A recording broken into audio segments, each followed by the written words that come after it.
Antes de continuar en este libro de Ezequiel con nuestro estudio, quisiéramos resumir por unos instantes algo de lo que hemos visto antes aquí en el capítulo 16.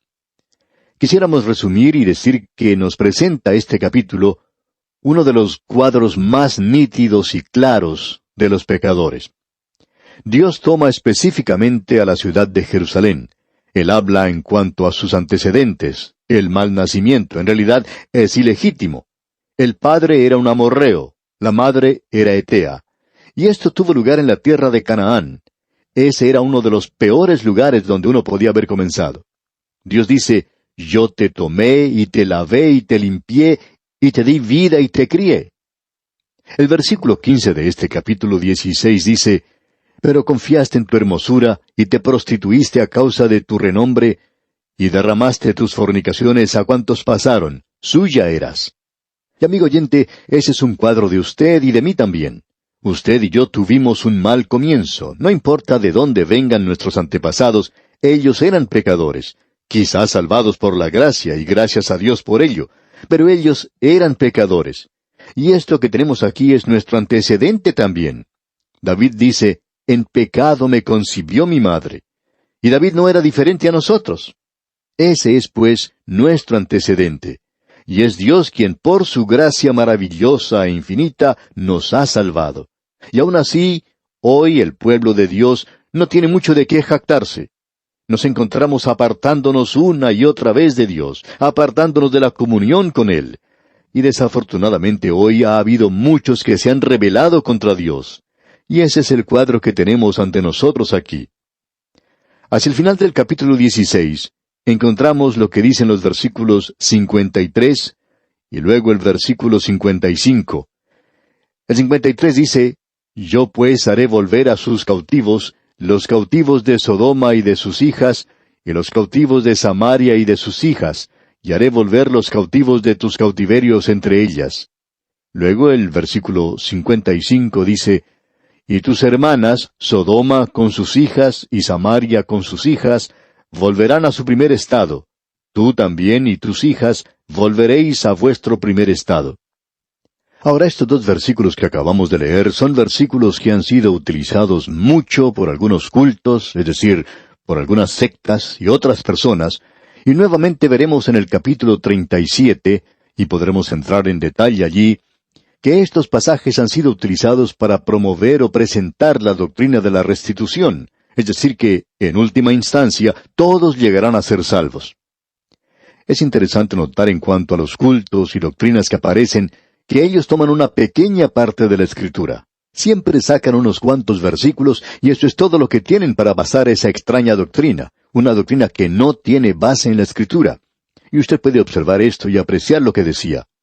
Ahora, cuando lleguemos al capítulo 37, podremos observar que allí Dios dice, he aquí, yo abro vuestros sepulcros. Ahora, ¿de qué está hablando Él aquí? Él no está hablando en cuanto a la resurrección de los malvados a una vida eterna. En este capítulo 16 y en el capítulo 37, Él está hablando aún de Sodoma y de Gomorra, y Dios dice, yo voy a restaurar la nación. Eso no tiene ninguna referencia a la gente que vivió allí hace años. Esa ciudad va a ser reconstruida. Y si usted quiere informarse de lo que está ocurriendo en esa zona últimamente, tenemos que decir que se está desarrollando mucho esa área a lo largo de la costa del Mar Muerto. No vemos absolutamente nada allí que pueda atraer a la gente, pero hay muchos que van allí. Y nos hemos enterado que alguna gente interesada en los juegos de azar han hablado de edificar cerca del Mar Muerto, el sitio donde estaba la antigua Sodoma, el centro de juegos de azar más grande del mundo. Ahora no sabemos cuánto han avanzado en este proyecto o si algún día llegará a realizarse. Pero amigo oyente, hay muchas personas pensando en restaurar la antigua Sodoma. Y estas escrituras aquí no tienen nada que ver con la resurrección de los muertos, de aquellas personas, y que ellos van a ser salvos. Se habla de que habrá una restauración, es decir, una reconstrucción. Ahora, cuando Dios habla en el capítulo 37, se refiere a la restauración de la nación, a un avivamiento de la nación de Israel. Y ellos regresarán de sus tumbas donde han sido esparcidos a través de todas las naciones de todo el mundo. Debemos notar que el Antiguo Testamento no tiene la revelación divina en cuanto al estado futuro que usted encuentra en el Nuevo Testamento. Dios no tiene ningún plan para hacer regresar de entre los muertos a los santos del Antiguo Testamento y llevarlos a un lugar que Él ha preparado para ellos. En ningún lugar les dijo Él esto. Él les dijo que habría un cielo aquí en la tierra, y esa era la resurrección que Abraham esperaba. Y deberá haber una restauración de la nación. Uno no puede leer en el Nuevo Testamento un desarrollo de esa doctrina en cuanto a este punto en particular. Cada uno de estos pasajes tiene que conformarse con la enseñanza que se presenta en el Nuevo Testamento. Y el Nuevo Testamento nos habla nuevamente de que habrá una resurrección doble, la resurrección de los salvos y la resurrección de los perdidos. Y esta gente está perdida cuando son resucitados de entre los muertos. Así es que uno no puede sacar nada de estos dos versículos que hemos mencionado aquí. Se refiere únicamente a la restauración de una nación. Desafortunadamente hay muchas personas que creen esto porque es algo fuera de lo común, y ellos no lo pueden ubicar bien en el contexto que tenemos aquí. Ahora este capítulo finaliza en una forma gloriosa. Dios va a cumplir su pacto con la nación de Israel. Probablemente deberíamos decirlo en el plural, pactos. Él hizo varios pactos con ellos. Y el pecado de esta gente, su rebelión, su alejamiento constante de Él, no anulará, no revocará, no destruirá el pacto de Dios con ellos. Escuchemos lo que Él dice aquí en el versículo 60 del capítulo 16 de Ezequiel. Dice, «Antes yo tendré memoria de mi pacto que concerté contigo en los días de tu juventud, y estableceré contigo un pacto sempiterno». Dios dice, no solo voy a cumplir con lo prometido anteriormente, sino que voy a hacer un pacto nuevo contigo. Y en el versículo final, el versículo 63 agrega, «Para que te acuerdes y te avergüences, y nunca más abras la boca a causa de tu vergüenza, cuando yo perdone todo lo que hiciste, dice Jehová el Señor». Esto debería ser bien claro hoy, pero desafortunadamente estos pasajes de las Escrituras no se han estudiado mucho. Si fueran estudiados, uno podría apreciar que Dios aún tiene un propósito futuro con la nación de Israel. Llegamos ahora al capítulo 17. Y aquí tenemos algo también muy interesante. Aquí se presenta un enigma o adivinanza, digamos, y una parábola de dos águilas. Y se nos presenta de esta manera. Los versículos 1 y 2 del capítulo 17 dicen, «Vino a mí palabra de Jehová diciendo, Hijo de hombre, propón una figura, y compón una parábola a la casa de Israel». Y usted debe recordar que Ezequiel tenía que presentar las cosas ante ellos de una forma extraña, de una forma diferente. Y continuando con los versículos 3 al 5 leemos, «Y dirás, así ha dicho Jehová el Señor, una gran águila de grandes alas y de largos miembros, llena de plumas de diversos colores, vino al Líbano, y tomó el cogollo del cedro, arrancó el principal de sus renuevos, y lo llevó a tierra de mercaderes, y lo puso en una ciudad de comerciantes. Tomó también de la simiente de la tierra, y la puso en un campo bueno para sembrar, la plantó junto a aguas abundantes, la puso como un sauce. Ahora, ¿cuál es el significado de esto? Bueno, esta gran águila no es ninguna otra cosa sino Babilonia y Nabucodonosor, el actual rey de Babilonia. Y aquí se usa una figura de ellos. Jeremías también utilizó esto allá en el capítulo 48, versículo 40, donde dice, «Porque así ha dicho Jehová, he aquí como águila volará y extenderá sus alas contra Moab». Allí él está hablando de Nabucodonosor. Y también podemos leer en el capítulo 49 de Jeremías, versículo 22, donde dice, «He aquí que como águila subirá y volará y extenderá sus alas contra Bosra». Y también usted puede acordarse que Daniel vio al imperio de Babilonia levantándose de la mar, y era en la forma de un león con alas de águila. Este, pues, es un cuadro de Nabucodonosor, rey de Babilonia, y él se está acercando, y él es quien va a cortar una parte del árbol. Ahora, ¿quién es el árbol? Es la nación de Israel, y específicamente la casa real de David. Él va a cortar eso, y lo va a dejar en la nada. Y eso es exactamente lo que hizo con Sedequías, quien en realidad era el tío de Joacim. Nabucodonosor lo colocó a él sobre el trono, y ese hombre había hecho un pacto con el rey de Babilonia. Y Jeremías le había animado a él que hiciera eso. Y ahora, ¿cuál es la otra águila? Bueno, leamos el versículo 7 de este capítulo 17 de Ezequiel. Había también otra gran águila de grandes alas y de muchas plumas, y he aquí que esta vid juntó cerca de ella sus raíces y extendió hacia ella sus ramas, para ser regada por ella por los surcos de su plantío. Esta otra águila que se menciona aquí es Egipto. Egipto era un gran poder. Usted debe recordar que Nabucodonosor se apoderó de Egipto. Él destruyó la tierra de Egipto e hizo de ellos súbditos o vasallos. Así es que este hombre Sedequías había hecho un pacto, como decíamos, con el rey de Babilonia. Pero él no cumplió con ese pacto. Él se volvió a Egipto buscando ayuda, y creemos que esto es interesante lo que se ve aquí. Sus ramas se inclinaban hacia Egipto, y él fue plantado en el suelo de Egipto, y de allí sacó su fortaleza. Pero allí no habrá ninguna fortaleza, porque Egipto también caerá. Veamos ahora el mensaje que sale de todo esto en los versículos 12 y 13 del capítulo 17 de Ezequiel. Di ahora a la casa rebelde, ¿no habéis entendido qué significan estas cosas?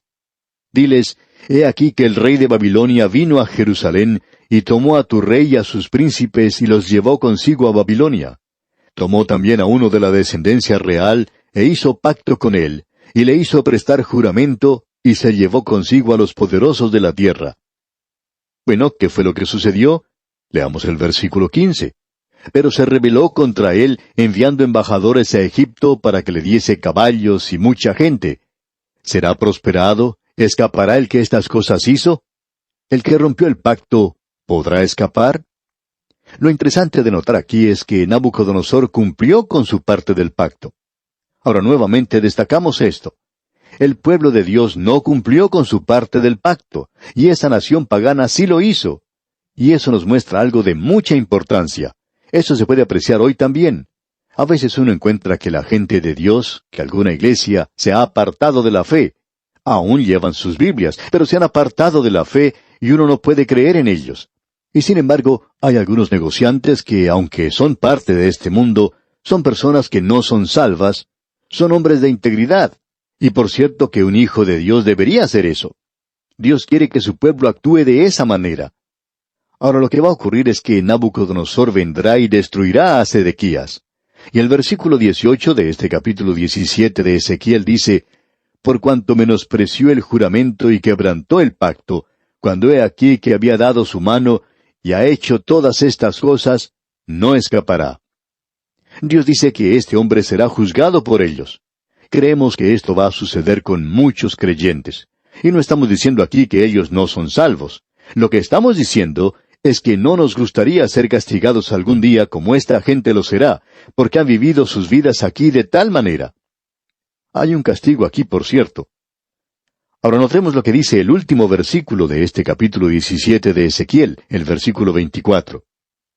Y sabrán todos los árboles del campo que yo Jehová abatí el árbol sublime, levanté el árbol bajo, hice secar el árbol verde, e hice reverdecer el árbol seco. Yo Jehová lo he dicho, y lo haré. Amigo oyente, hay veces cuando Dios permite a una nación impía que hostigue y hasta que destruya a esa gente que dice ser el pueblo de Dios cuando ellos se han apartado de Él. Dios dice que uno no puede salirse con la suya, y Él está hablando aquí de juicio. Ahora Él va a hablar de una manera muy directa en el capítulo 18. Tenemos aquí que Dios va a mostrar que Él trata directa e individualmente con las personas. Y en el primer versículo del capítulo 18 leemos, Vino a mí palabra de Jehová diciendo. Una vez más se le indica a este hombre Ezequiel que él no está presentando aquí su propia opinión. Es la palabra de Dios. Y continúa en el versículo 2, ¿qué pensáis vosotros, los que usáis este refrán sobre la tierra de Israel, que dice, los padres comieron las uvas agrias, y los dientes de los hijos tienen la dentera? Lo que se está haciendo aquí es sencillamente lo siguiente, que ellos tenían un proverbio que Jeremías ya lo mencionó para nosotros. Los padres comieron las uvas agrias, y los dientes de los hijos tienen la dentera. Usted puede encontrar esto mencionado allá en Jeremías capítulo 31, versículo 29. Y una vez más en Lamentaciones capítulo 5, versículo 7. Lo que ocurría es que ellos estaban basando esto en un pasaje de las Escrituras del Antiguo Testamento que se menciona allá en Éxodo, capítulo 20, versículo 5, donde dice, «No te inclinarás a ella, ni las honrarás, porque yo soy Jehová tu Dios, fuerte, celoso, que visito la maldad de los padres sobre los hijos, hasta la tercera y cuarta generación de los que me aborrecen». Ellos sacaron un proverbio de esto, y era algo incorrecto. Y ese es el peligro que existe hoy de tratar de sacar solamente un versículo de las Escrituras sin considerar el contexto. Y si usted llega a considerar el contexto de este versículo, del cual ellos han sacado este proverbio, usted descubrirá que es un proverbio falso. Que los padres comían las uvas y los hijos eran los que pagaban con el castigo. Eso es cierto hasta cierto punto. Pero un momento, amigo oyente. Él juzgará a la persona, al individuo, al padre o al hijo, según su conducta. De paso, digamos que este no es un juicio para la vida eterna. Él los juzga a ellos en esta vida. Él los bendecirá en esta vida si ellos obedecen. Ahora, en el versículo 3 tenemos la respuesta de Dios. Leamos el versículo 3 de este capítulo 18 de Ezequiel. «Vivo yo, dice Jehová el Señor, que nunca más tendréis por qué usar este refrán en Israel». Y esa palabra vivo, o una forma parecida a ella, se utiliza unas 13 veces en este capítulo. ¿Por qué? Porque el versículo 4 dice, «He aquí que todas las almas son mías. Como el alma del Padre, así el alma del Hijo es mía. El alma que pecare, esa morirá». Ahora, ¿qué es lo que Dios está diciendo aquí? Todos me pertenecen. Si los pecados de los hijos son como los de los padres, es porque los hijos siguen las mismas cosas malas de los padres. Pero cada hombre debe morir por su propio pecado. Eso lo vemos allá en Deuteronomio capítulo 24, versículo 16. Así es que, cuando usted encuentra la interpretación de los 10 mandamientos, usted se da cuenta de lo que Dios quiso decir con esto de «el alma que pecare, ésta morirá». Y Dios juzgará a cada persona individualmente. Luego Él presenta algunas ilustraciones, y en el versículo 5 leemos, «Y el hombre que fuere justo, e hiciere según el derecho y la justicia, que no comiere sobre los montes», es decir, que no se mezclen los asuntos de la idolatría, y el versículo 9 dice, «En mis ordenanzas caminare, y guardare mis decretos para hacer rectamente, este es justo, este vivirá, dice Jehová el Señor». Él está hablando aquí acerca de esta vida, no de la vida eterna. Y Él dice que vivirá. No tiene nada que ver con la vida eterna. Lo importante es que Dios bendecirá a este hombre en su vida. Y esa es la bendición del Antiguo Testamento. Luego el versículo 10 comienza diciendo algo de la siguiente manera. «Mas si», y veamos cómo continúa esto, leamos todo este versículo 10. «Mas si engendrare hijo ladrón, derramador de sangre, o que haga alguna cosa de estas», Dios no va a juzgar al padre. Dios juzgará al hijo y viceversa. El versículo 14 también comienza con este sí. Escuche usted. «Pero si éste engendrare hijo, el cual viere todos los pecados que su padre hizo, y viéndolos no hiciere según ellos». Y tenemos varios ejemplos de esto. Tenemos que Acaz era un rey muy malvado. Sin embargo, su hijo Ezequías trajo un avivamiento. Josías era un hombre maravilloso, como ya hemos visto, y él también tenía un padre muy malvado. Dios está diciendo aquí que cada hombre en esta vida es juzgado por su propio pecado en esta vida. Y esto no tiene nada que ver con la vida eterna. Él está hablando aquí acerca de un juicio aquí y ahora, y quiere que Israel se entere de esto, que Él los va a juzgar en base a esto. Por segunda vez se menciona esto en el versículo 20, lo que hemos visto anteriormente, de «el alma que pecare, esa morirá». Y luego, los versículos 31 y 32 de este capítulo 18 de Ezequiel dicen, «Echad de vosotros todas vuestras transgresiones con que habéis pecado, y haceos un corazón nuevo y un espíritu nuevo. ¿Por qué moriréis, casa de Israel? Porque no quiero la muerte del que muere, dice Jehová el Señor. Convertíos, pues, y viviréis». Amigo oyente, lo que hemos visto aquí es una respuesta a esta nueva psicología que existe, que dice que la razón por la cual usted es un malcriado y se comporta de tal manera es porque o su mamá o su papá no lo trató a usted correctamente. Amigo oyente, Todo lo que ocurre es asunto suyo propio. Usted es pecador porque usted es pecador en sí mismo. No puede acusar a otras personas, y no permita que ningún psicólogo le diga a usted algo diferente. Usted es pecador, yo soy pecador, y tenemos que presentarnos como pecadores ante Dios hasta cuando lleguemos a ser salvos. Bien, vamos a detenernos aquí por hoy, amigo oyente, y Dios mediante continuaremos en el próximo programa. Que el Señor le bendiga abundantemente, es nuestra ferviente oración.